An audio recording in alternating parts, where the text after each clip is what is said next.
Jóvenes, ¿cómo están? Vamos a dar inicio a la clase del día de hoy.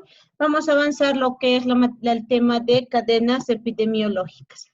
Vamos a empezar diciendo el concepto de cadena epidemiológica. Cadena epidemiológica es la secuencia de elementos que se van a articular en la transmisión de un agente desde una fuente de infección a un huésped susceptible. Entonces, la cadena epidemiológica es la secuencia que va a tener una enfermedad, cómo se va a transmitir hasta llegar a una fuente y así poder llegar a un huésped susceptible y poder dar inicio a una enfermedad. Vamos a hablar los componentes de la cadena epidemiológica, que es muy importante. Deben tener un agente causal, una fuente de infección, la puerta de salida, el mecanismo de transmisión de la enfermedad, la puerta de entrada y obviamente tiene que haber un huésped susceptible. La importancia de la cadena epidemiológica se da para identificar los posibles eslabones en cada enfermedad para que se pueda interrumpir la cadena de transmisión y así poder evitar el desarrollo y propagación de esta enfermedad.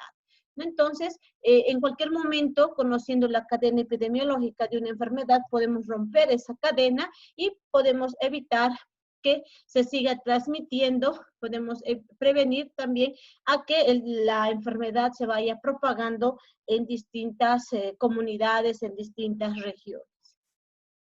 ¿Qué es un agente? Vamos a empezar con los componentes, diciendo que un agente es cualquier microorganismo capaz de producir una enfermedad. Esta enfermedad es una infecciosa, ya sean por protozoarios, metazoarios, bacterias, virus, hongos, ¿no? Entonces, el agente es todo aquel microorganismo capaz de producir la enfermedad y esos microorganismos pueden ser, como mencionábamos, bacterias, virus, hongos, protozoarios, metazoarios. Entonces, esos son los agentes causales. Las características del agente causal, primero tienen que tener lo que es las características intrínsecas, ver el tamaño, la forma, la composición, su composición química, ¿no? Debemos identificar esta bacteria, este microorganismo, qué tamaño tiene, qué forma tiene y cuál es la composición química de este agente causal. Comportamiento en el huésped. Vamos a ver cómo se va a comportar este agente causal dentro del organismo de un huésped, ¿no? La patogenicidad, virulencia, el poder invasor y el antigenicidad, ¿no? El comportamiento frente al medio. Acá tenemos que ver qué tan resistente es este agente causal. También tenemos que ver cuál es el mecanismo de movilización, la vehiculación del agente causal. Fuente de la infección. Como segundo componente tenemos la fuente de infección, que es cualquier persona o animal, también puede ser un objeto o sustancia, donde se va a encontrar lo que es el agente causal, ¿no? Y desde ahí donde va a poder pasar lo que es al huésped y producir una enfermedad. La fuente de infección puede ser reservorio. Vamos a ver que el reservorio es donde la gente vive y se produce, ¿no? El cual va a depender para su supervivencia el hombre o el animal. Entonces, el reservorio es aquel agente, aquel ser vivo, vamos a decir, que necesita este agente causal para sobrevivir, para que pueda sobrevivir. Y entonces tenemos ahí como ejemplo al hombre y al animal.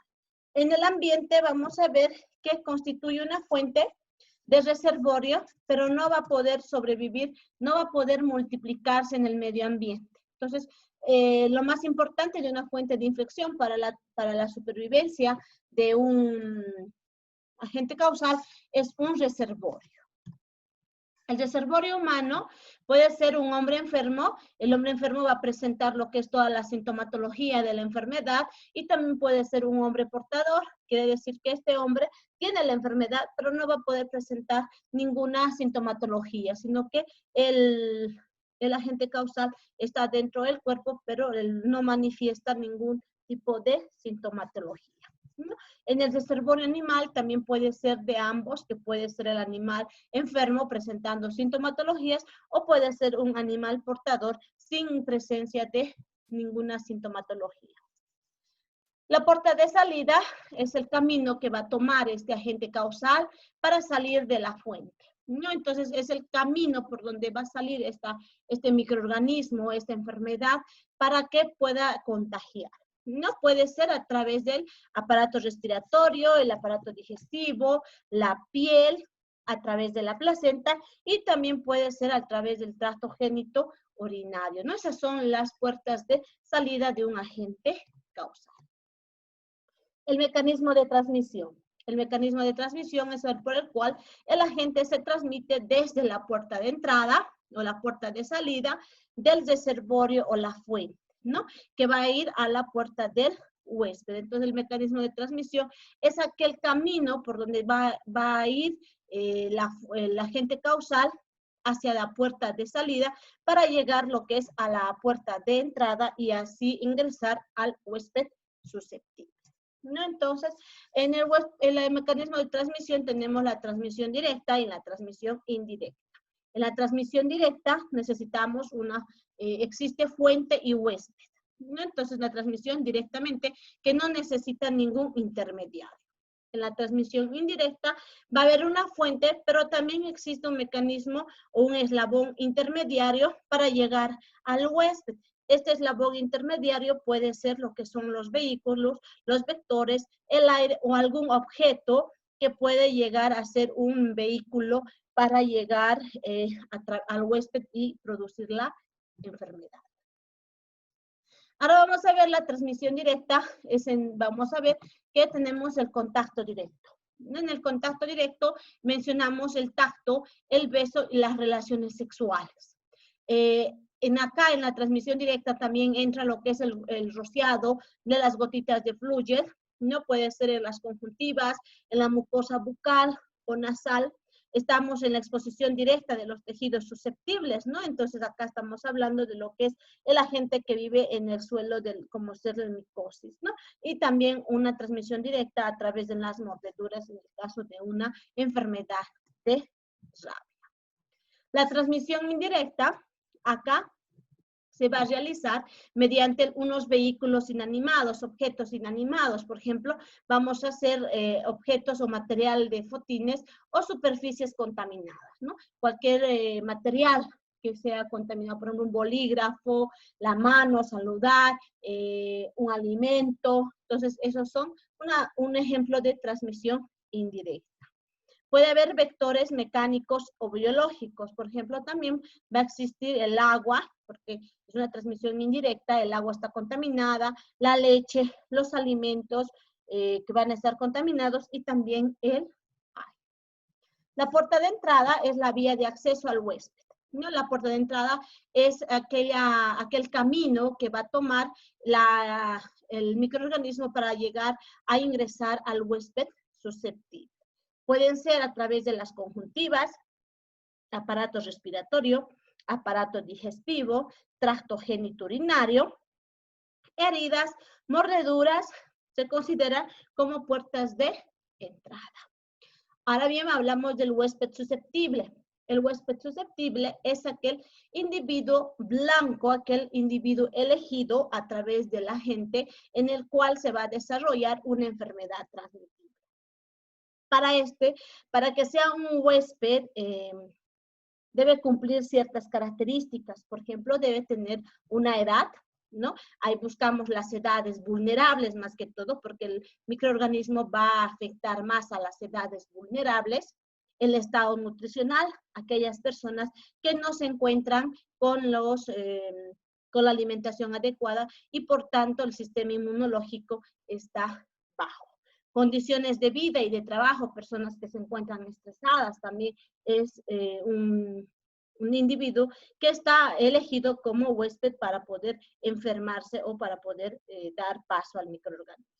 La susceptibilidad, resistencia, inmunidad, como hablamos, ¿no? Si una persona no tiene la susceptibilidad, no tiene esa resistencia ante esa bacteria, ante ese microorganismo, se considera ya un huésped blanco, vamos a decir, para producir ahí la enfermedad. ¿Cuáles son aquellas medidas de control y prevención? Por ejemplo, las medidas de control se van a aplicar durante el curso de la enfermedad. ¿no? En todo el proceso de la enfermedad se va a buscar lo que son las medidas de control para la enfermedad que se está manifestando, ¿no? Por ejemplo, las medidas de control van a variar de acuerdo a las enfermedades, a las patologías que se van a encontrar. Medidas de prevención, se van a aplicar estas medidas de prevención antes de iniciar una enfermedad, ¿no? O se puede dar al comienzo de su evolución, ¿no? Entonces, las medidas preventivas generalmente se las hacen, ¿no? Para evitar que haya una enfermedad, o si bien hay una enfermedad, entonces, para evitar que se vaya a propagar. Las medidas, los controles de enfermedades transmitibles, vamos a ver como las medidas del reservorio. Ahí están, por ejemplo, el aislamiento, el tratamiento adecuado de enfermo y contactos y la eliminación del reservorio, ¿no? Entonces, dependiendo los microorganismos, la patología, la enfermedad, se van a tomar en cuenta lo que son las medidas contra el agente causal, contra el reservorio, ¿no? Contra el huésped susceptible. Si bien necesitará un aislamiento, la persona, la comunidad, la familia, se les realizará un tratamiento adecuado tanto al enfermo como a las personas que han estado en contacto con esa persona para lograr eliminar al reservorio. No, y aquí hay unos pequeños ejemplos, por ejemplo, del dengue, tenemos un ejemplo, ¿cuál es el agente causal? Este es un ejemplo de una cadena epidemiológica, ¿ya? Acá estamos viendo que el agente causal es el Aedes aegypti, como fuente de infección tenemos las aguas estancadas, su modo de transmisión es indirecta, la puerta de entrada es la piel, puerta de salida es el mosquito, el reservorio va a ser el ser humano y el huésped susceptible va a seguir siendo el ser humano. De la varicela, acá tenemos un ejemplo, el agente causal herpes virus, varicela zoster, fuente de infección es de persona a persona, el modo de transmisión va a ser directa y también va a ser una indirecta, puerta de entrada van a ser todas las vías respiratorias, incluyendo la piel, el transportador va a ser el ser humano, como puerta de salida tenemos la piel, y el reservorio va a ser el ser humano y el huésped susceptible es el ser humano. Bien, jóvenes, este es el tema de la cadena epidemiológica. Muchas gracias.